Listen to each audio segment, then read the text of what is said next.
Hello అందరికీ ఇంతకు ముందు వీడియోలో మనం ప్రామిసరీ నోట్ గురించి డిస్కస్ చేసుకున్నాం కదా. ఇలాగే మనం ఇప్పుడు బిల్ ఆఫ్ ఎక్స్చేంజ్ గురించి కూడా డిస్కస్ చేసుకుందాం. ఇంతకు ముందు ప్రామిసరీ నోట్లో ఒక పాయింట్ మిస్ చేసాము. అదేంటంటే ఎవరైతే ఆ ప్రామిసరీ నోట్ని మేక్ చేస్తున్నారు అంటే ఇక్కడ మనం ఏమనుకున్నాం, డెటార్ క్రెడిటార్కి డబ్బులు ఇవ్వాలి కాబట్టి ఆ ప్రామిసరీ నోట్ని రాస్తున్నాడు. ఏమనేసి I promise to pay you అనేసి రాస్తున్నాడు కదా. ఇక్కడ అతని పేరు అంటే క్రెడిటర్ పేరు స్పెసిఫికల్గా మెన్షన్ చేయాలి. ఇంకొకటి ఏంటంటే అతని సిగ్నేచర్ కూడా ఉండాలన్నమాట. అప్పుడే దాన్ని మనం వ్యాలిడ్ ప్రామిసరీ నోట్ అనేసి అంటామన్నమాట. ఇక్కడ మనం బేరర్ అని ఇవ్వకూడదు అనమాట. Like for example I promise to pay the bearer అనేసి ఇన్స్ట్రుమెంట్స్ ఇవ్వకూడదు అనమాట ప్రామిసరీ నోట్లో. ఎందుకంటే ఆర్బీఐ దాన్ని ప్రొహిబిట్ చేసింది అనమాట. సో కాబట్టి ఇక్కడ మనము ఎవరికైతే మనీ ఇవ్వాలో ఆ పర్సన్ నేమ్ వచ్చేసి మనం ప్రామిసరీ నోట్లో స్పెసిఫికల్గా మెన్షన్ చేయాలన్నమాట. అంటే బి కానీ సి కానీ వాళ్ళ పేరు ఏదైతే అది మనం స్పెసిఫికల్గా మెన్షన్ చేయాలి. బేరర్ అనేసి పెట్టకూడదు అనమాట. బేరర్ అంటే ఏంటంటే ఎవరి చేతిలో అయితే ఆ ఇన్స్ట్రుమెంట్ ఉందో వాళ్ళకి వెళ్తుంది అనేసి అర్థం అనమాట. అంటే ఎవరైతే ఆ ఇన్స్ట్రుమెంట్ని హోల్డ్ చేసుకుంటున్నారో వాళ్ళకి వాళ్ళు అమౌంట్కి ఎంటైటిల్డ్ అనేసి అర్థం అనమాట. సో ఇక్కడ మనం బేరర్ ఇన్స్ట్రుమెంట్ ఇవ్వకూడదు ప్రామిసరీ నోట్లో. ఓన్లీ ఒక సర్టెన్ ఎవరికైతే ఇవ్వాలో ఆ పర్సన్ నేమ్ని మెన్షన్ చేయాలన్నమాట. అప్పుడే అది మనకి వ్యాలిడ్ ప్రామిసరీ నోట్ అవుతుంది. ఇప్పుడు మనం బిల్ ఆఫ్ ఎక్స్చేంజ్ అంటే ఏంటో తెలుసుకుందాం. ఇందాక మనం ఎవరైతే ప్రామిసరీ నోట్లో ఎవరైతే ఇన్స్ట్రుమెంట్ని మేక్ చేస్తున్నారో అంటే డెటార్ వచ్చేసి మేకర్ ఆఫ్ ద ఇన్స్ట్రుమెంట్, ఎవరికైతే ఇవ్వాలో వాళ్ళని మనం పేయి అంటాం అనమాట.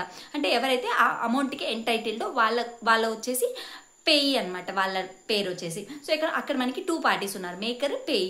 సో మనం బిల్ ఆఫ్ ఎక్స్చేంజ్ చూసుకున్నామంటే మనకి 3 పార్టీస్ ఉంటారనమాట, డ్రాయర్, డ్రాయి అండ్ పేయి అనమాట. సో ఇక్కడ డ్రాయర్ అంటే ఎవరంటే ఇప్పుడు ఫర్ ఎగ్జాంపుల్ మీరు నాకు గూడ్స్ సప్లై చేశారనమాట.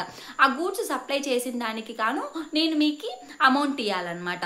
సో మీరేం చేస్తారంటే ఒక ఇన్స్ట్రుమెంట్ రాస్తారనమాట. ఏమని రాస్తారు, నన్ను ఆ అమౌంట్ పే చేయమనేసి ఆర్డర్ చేస్తూ ఒక ఇన్స్ట్రుమెంట్ని నాకు రాస్తారనమాట. సో ఫర్ ఎగ్జాంపుల్ ఇప్పుడు ఏ అనే పర్సన్ నాకు గూడ్స్ సప్లై చేశాడు. సో నేను ఏ అనే పర్సన్కి మనీ ఇవ్వాలి. సో ఏ అనే పర్సన్ వచ్చేసి ఇన్స్ట్రుమెంట్ని రాస్తారనమాట. I order you to pay certain sum of amount అనేసి. సో ఇక్కడ ఎవరైతే ఇన్స్ట్రుమెంట్ రాస్తున్నారో వాళ్ళని డ్రాయర్ అంటాం, ఎవరికైతే ఇన్స్ట్రుమెంట్ రాస్తున్నారో వాళ్ళని డ్రాయి అంటాం. ఫర్ ఎగ్జాంపుల్ డ్రాయర్ అనేవాడు పేయికి ఈ మనీని పే చేయి అనేసి ఆర్డర్ చేశారంటే అక్కడ పేయి వచ్చేసి entitle to receive the money కదా, అతన్ని మనం పేయి అంటాం. సో ఇక్కడ మనకి 3 పార్టీస్ ఉన్నాయి, డ్రాయర్, డ్రాయి అండ్ పేయి అనమాట. అంటే ఎవరైతే ఇన్స్ట్రుమెంట్ని మేక్ చేస్తున్నారో ఆర్డర్ చేస్తూ మనీ పే చేయమని ఆర్డర్ చేస్తూ ఇన్స్ట్రుమెంట్ని మేక్ చేశారో వాళ్ళని డ్రాయర్ అంటాము. ఎవరికైతే రాసామో డ్రాయి అంటాం, ఎవరికైతే మనీ ఇవ్వాలి అని రాసామో వాళ్ళని మనం పేయి అంటాం. ఇక్కడ drawer and payee can also be same persons అనమాట. అంటే ఎవరైతే ఇన్స్ట్రుమెంట్ని మేక్ చేశారో వాళ్ళ పేరే రాసుకున్నారంటే for example I order you to pay me this amount అని రాసుకున్నామంటే అక్కడ మనకి డ్రాయర్, పేయి ఇద్దరు ఒకటే అవుతారు, కానీ డ్రాయి మాత్రం వేరే ఉంటుంది అనమాట. ఎందుకంటే మనం ఆ పర్సన్ని ఆర్డర్ చేస్తున్నాం మనీ పే చేయమనేసి. సో ఆ పర్సన్ ఈ పర్సన్ ఖచ్చితంగా మనకి 2 డిఫరెంట్ పర్సన్స్ అయితే ఉండాలి, కానీ 3 కూడా ఉండొచ్చు. అంటే ఇప్పుడు ఫర్ ఎగ్జాంపుల్ నేను ఇంకొక పర్సన్కి పే చేయమని ఆర్డర్ చేశానంటే అప్పుడు అతను పేయి అవుతాడనమాట. సో మనకి ప్రామిసరీ నోట్లో అయితే ఓన్లీ 2 పార్టీస్ ఉన్నారు, ఎవరు, మేకర్, పేయి. అంటే ఎవరైతే ఇన్స్ట్రుమెంట్ని మేక్ చేస్తున్నారో వాళ్ళు మేకర్, ఎవరికైతే ఇన్స్ట్రుమెంట్ రాసిస్తున్నాము అంటే మనీ ఇస్తాము అనేసి వాళ్ళని పేయి అంటాం అనమాట. కానీ మనకి బిల్ ఆఫ్ ఎక్స్చేంజ్లో 3 పార్టీస్ ఉన్నారు, డ్రాయర్, డ్రాయి అండ్ పేయి అనమాట. సో డ్రాయర్ అనేవాడు ఆర్డర్ చేస్తున్నాడు సర్టెన్ సమ్ ఆఫ్ అమౌంట్ని పే చేయమనేసి, ఎవరికి రాస్తున్నారు, డ్రాయికి రాస్తున్నారు.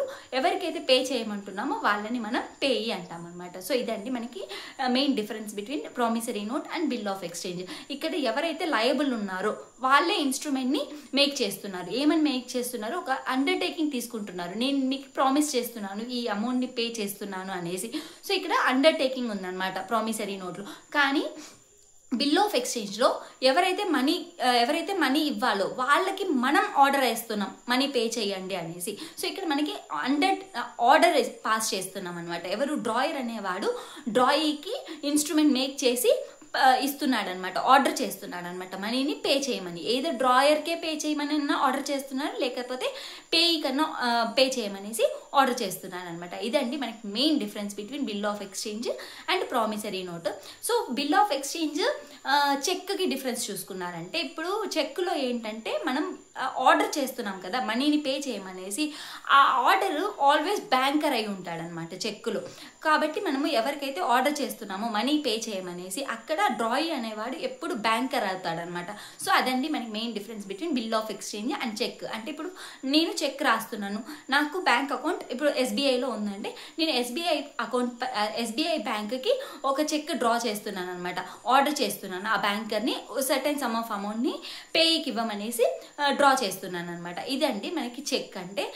సో మనకి అర్థమైంది కదా, promissory note, bill of exchange, cheque, అలాగే మనం ట్రంకేటెడ్ చెక్, ఎలక్ట్రానిక్ చెక్, ఇవన్నీ కూడా తెలుసుకుందాం నెక్స్ట్ వీడియోలో. Thank you.